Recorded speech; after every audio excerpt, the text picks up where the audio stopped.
After my dad's new wife moved in, she started taking over rooms and breaking every house rule. When I confronted her, she claimed it was her house, so I told her to leave. What happened next involved the police. I'm 25, living in a big old house I inherited from my mom after she passed away when I was just 16. It's not just any house, it's an ancestral place filled with memories and stuff from generations of my family.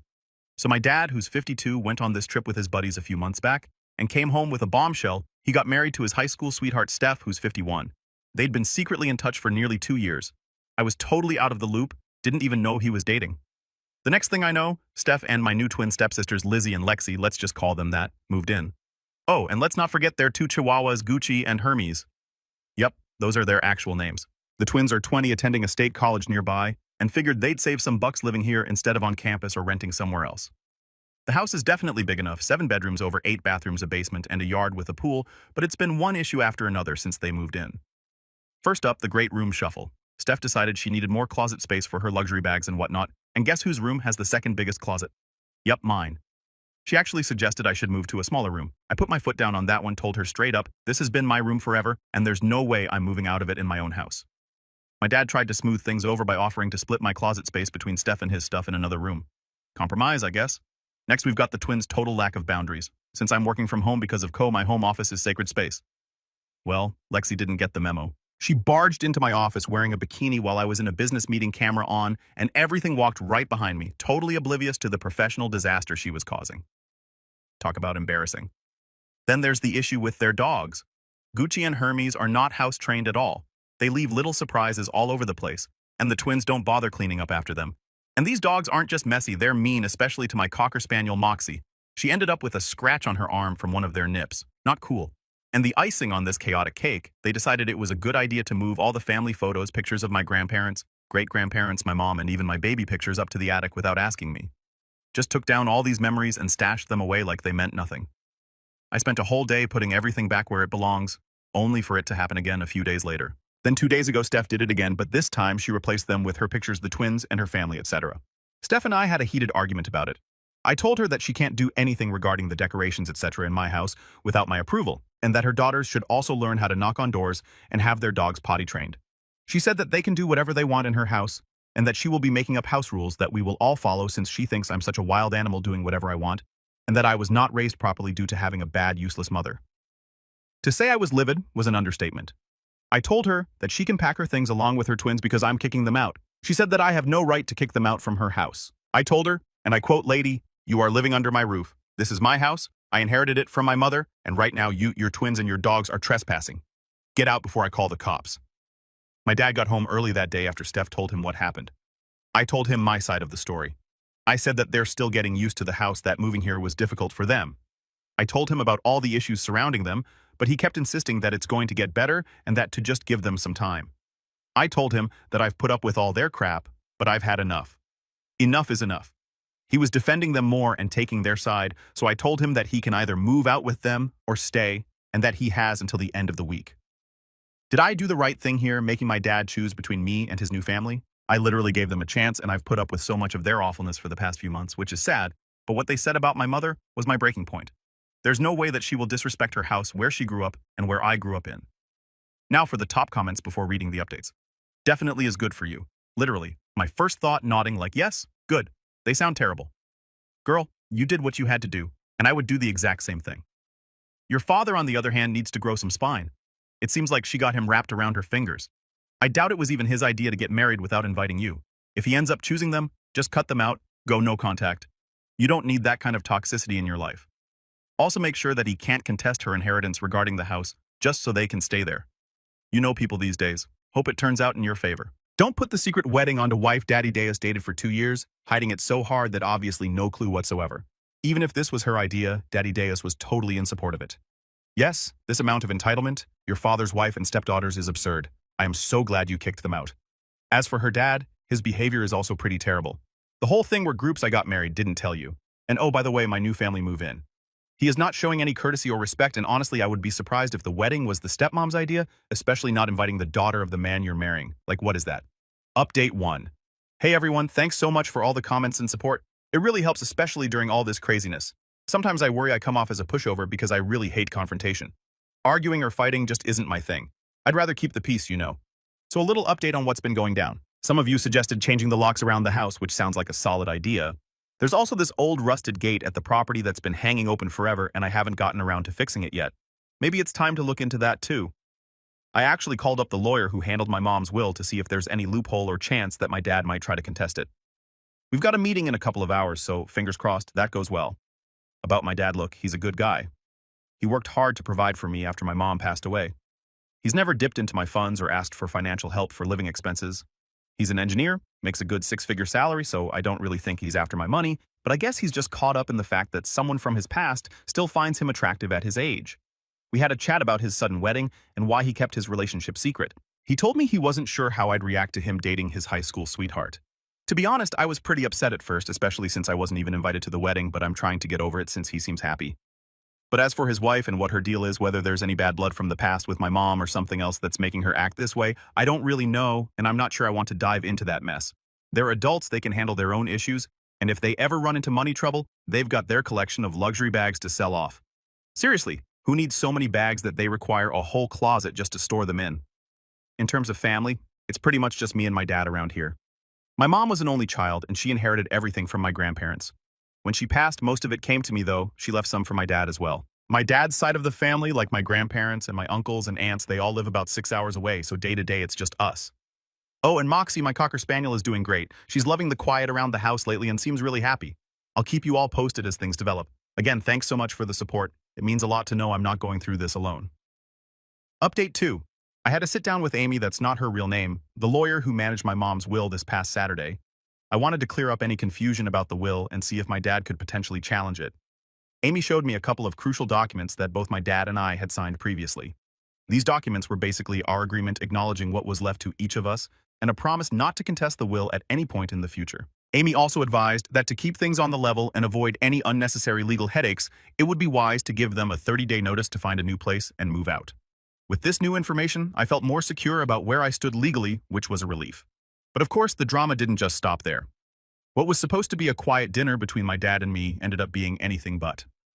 Instead of the private chat I had envisioned, Steph and the twins decided it was the perfect time to join us, turning the whole evening into a much bigger affair than planned. During dinner, I decided to lay everything out on the table. I explained that I had spoken to Amy and brought up the details about the house and other related legal matters. I mentioned that they had 30 days to sort themselves out and find another place to live. Steph immediately tried to jump in and object. She seemed ready to argue her point, thinking maybe she could persuade me to change my mind. I wasn't in the mood to drag this out any longer than necessary, so I cut that short. I told her plainly that some issues can't be fixed just by talking or going to family therapy, and that sometimes space is what's needed to sort things out. She suggested that maybe we just needed more time to get to know each other, but honestly, from everything that's happened since they moved in, it's clear they only act like family when they need something from me. I've had enough of the passive-aggressive maneuvers and the manipulative tactics, so I straight up asked my dad what his plans were. Was he going to move out with them, or did he want to stay? He seemed taken aback and asked if I was kicking him out. I clarified that I wasn't kicking him out. He was free to stay if he wanted, but that I wouldn't be maintaining contact if he chose to leave with Steph and the twins. Steph then chimed in, playing the victim, asking why I was kicking them out of their house. I had to explain again that this house was mine, inherited from my mom. It seemed to surprise her.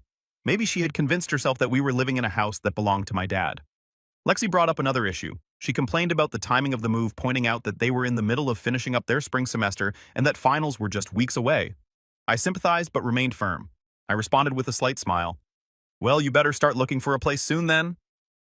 Yesterday, Easter Sunday, I decided to throw a little get-together at my place. I invited my boyfriend and his family along with my two best friends to come over and celebrate the day. My dad had been trying to get in touch, asking me to spend the day with him instead, but honestly, the only family I feel like I have right now are my friends and my boyfriend's family. We had a really good time, did an egg hunt, played some fun games, and had a big dinner which felt super cozy and was something I hadn't enjoyed in a long time. Now on to the house stuff. I've been busy documenting everything in the house that's worth over $500. I had some friends come over to help with that, making sure we got everything listed just right. I've changed all the locks on the doors, and the only other person who has a copy of the key is my boyfriend. I know my dad doesn't really approve of him because he's from a middle-class background, but that's his problem, not mine. I also went ahead and had a professional come in to install a full security system around the house and property. It feels good to have that extra layer of safety.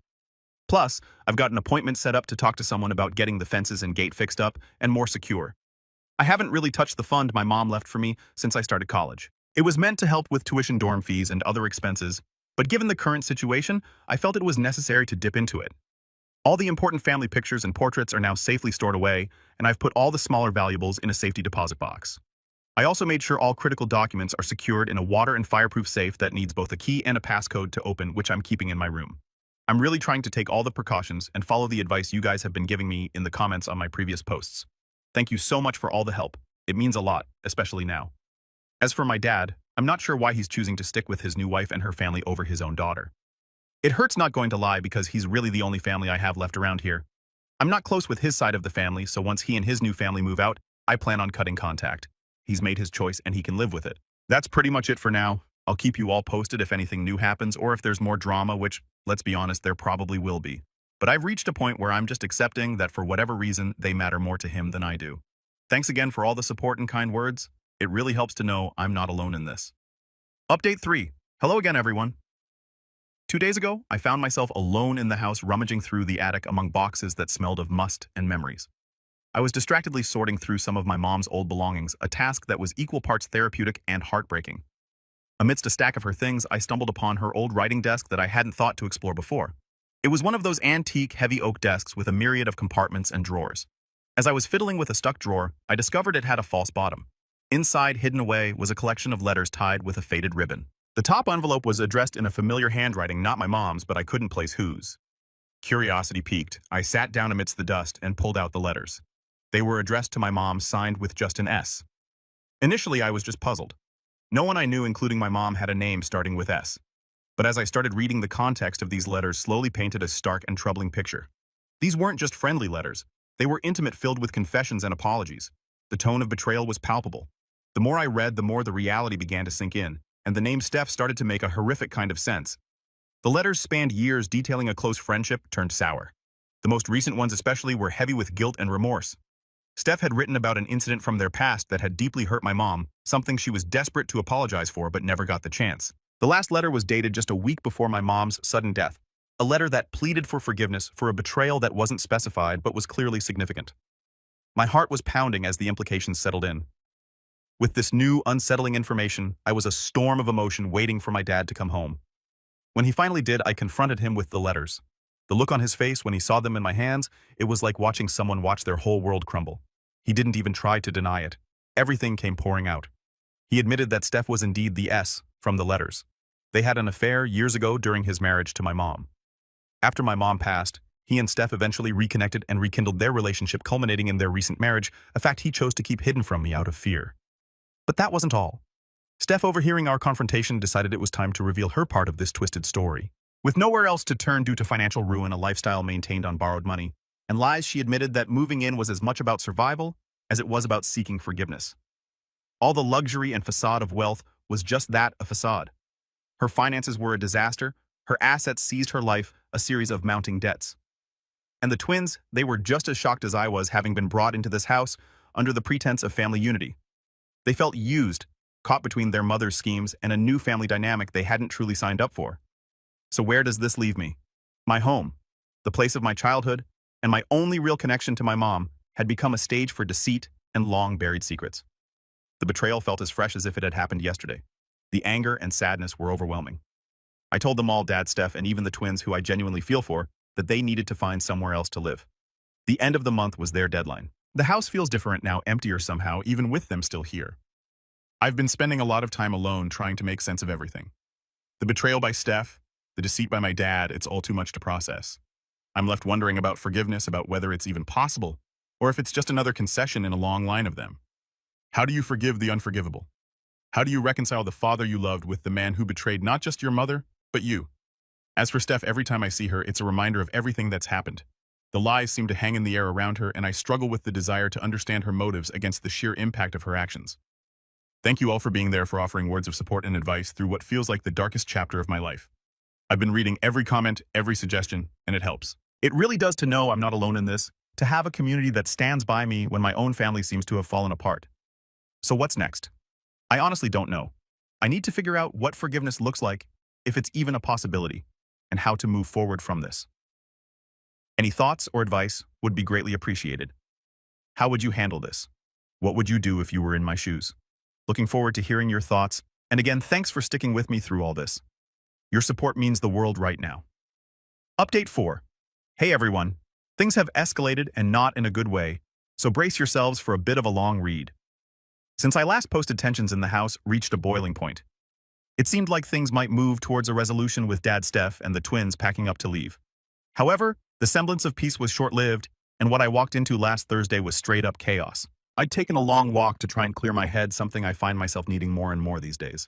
But as I approached the house, I noticed a moving truck parked out front, which wasn't out of the ordinary given the circumstances, except it was. I walked into the house to find Steph directing movers as they were handling not just their belongings, but some of my most treasured family heirlooms, items that had belonged to my grandparents and were never meant to leave this house. I immediately confronted Steph, and her response was like a slap in the face. She claimed they were entitled to take part of the furnishings as compensation for having to relocate. I couldn't believe the audacity. My dad, trying to play peacemaker, chimed in with some nonsense about wanting to keep some items to make their new place feel more like home. It was surreal watching them claim pieces of my history and my heritage as if they were picking out items from a catalog. Things got heated really fast. I argued that they had no right to anything that was mine, especially things that held such sentimental value. The twins then joined in hurling accusations and insults, painting me as the villain in their twisted narrative. It felt like I was in some bizarre alternate reality where up was down and right was wrong. The movers were caught in the middle, unsure of whose orders to follow. I stood my ground, demanding they unload the truck and put everything back where it belonged. Steph was furious, her face red and her words sharp, threatening legal action and claiming they would get their due one way or another.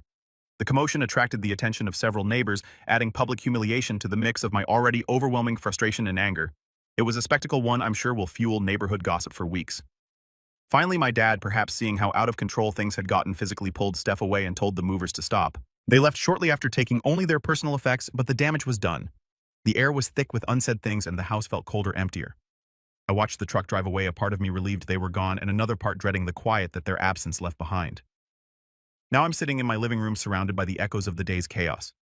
It's hard to feel at peace when every room reminds me of the confrontation. Dad hasn't called or texted since they left, and I'm left to wonder if our relationship will ever recover from this. The twins' parting words keep replaying in my mind, reminders of the divide that has grown between us. I've been pondering my next steps. Clearly, legal protection might be necessary if Steph decides to follow through on her threats. I've been looking up lawyers just in case I need to defend my property rights or deal with any other surprises Steph might throw my way. The idea of getting legal counsel feels like admitting things are worse than I want to accept, but I know it's necessary. Emotionally, I'm drained. It feels like I'm mourning the loss of my family all over again. How do you grieve for people who are still alive, who have chosen to turn their backs on you over material things? The house feels too big, too quiet, and I find myself wandering rooms I used to avoid, looking for something that feels like normalcy. I've also started thinking about security. Maybe it's time to install some cameras or an alarm system. The thought that they might come back, that they might not be done with their claims on what's mine, keeps me up at night.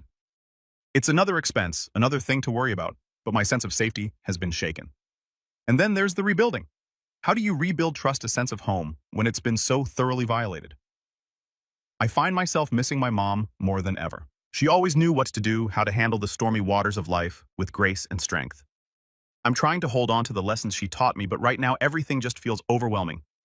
So that's where I'm at, a house that feels less like a home, a family scattered and broken, and a future filled with uncertainty. I welcome any advice, any words of wisdom you might have on how to navigate this. How do you move on from betrayal? How do you rebuild when everything feels broken? Thanks for listening, for being there, even if it's just through messages and comments. This community has been a lifeline, and I can't tell you how much I appreciate every single one of you. Here's hoping the next update brings better news. Until then, take care. Update 5. Hey everyone, since the last update with that moving truck and the argument over my family heirlooms, I thought maybe, just maybe, we had reached the peak of this whole mess. I was sorely mistaken. Just when I thought things might start to simmer down, they boiled over instead. Early this week, amid my attempts to reclaim some semblance of normalcy, I was thrown yet another curveball. Sorry, let's just call it a complication. I received a very formal, very intimidating letter that seemed straight out of a legal drama. Steph, with my dad seemingly in her corner, has decided to take legal action against me, claiming that they are entitled to a portion of my estate due to their emotional distress and their alleged contributions to the upkeep of my home during their brief stay. It's ludicrous. The only thing they contributed to was my skyrocketing stress levels and a nearly endless headache. I immediately called my dad to confront him about the letter. The conversation was stilted, with a lot of silence on his end.